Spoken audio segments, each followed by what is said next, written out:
Eye, nose, something that you don't, people. Yes, look at that. Can you see that? That car there, do you see it? Look at that car. Doesn't it look cool? Yeah, well they say, well here's a shock, a good looking British sports car. Sorry, Lotus. This is the Lightning GT, and instead of guzzling super unleaded, it creates 700 horsepower using batteries. I am 33 just recently. I have never driven a car.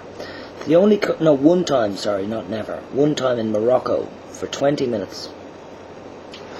But I've never driven a car because I've been waiting for, environmentally friendly flying cars is actually what I want. But this car would be very nice. It looks nice. It doesn't look like a geeky hippie thing.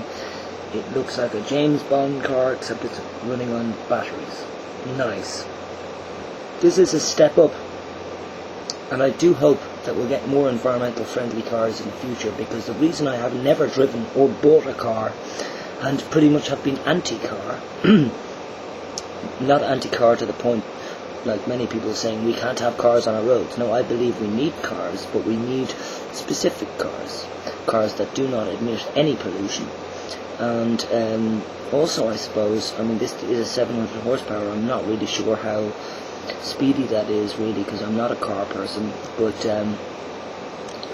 I definitely will be thinking about buying a car now, because one thing that stopped me buying a car was the pollution end of things, and the amount of cars on the road creating the pollution and creating jams, traffic jams, and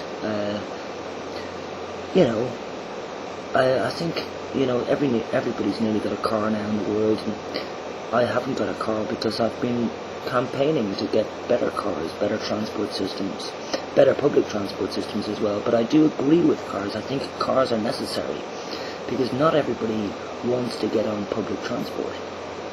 And also, public transport doesn't go everywhere you want to go. So I do agree that we need cars. And I was never anti-car like most environmental people were. I was just pro better transport, and that meant reducing the amount of cars on the road, and that meant that I wasn't going to drive and add to being one more person on the road. And that's why I've essentially suffered as a musician and a drummer and everything, because basically I didn't want to contribute to it. Okay, so I'll leave you, love you and leave you, and glad that you listened to my story there, because I'm extremely happy with this situation. It's great that I can finally feel okay with buying a car, as long as it's a car like that.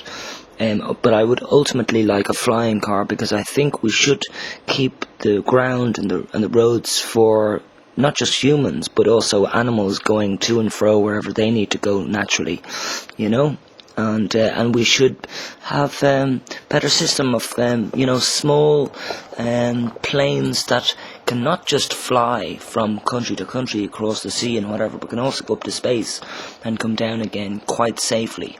So I don't think it's a dream. I don't think it's an absolutely unimaginable thing. I think it's possible.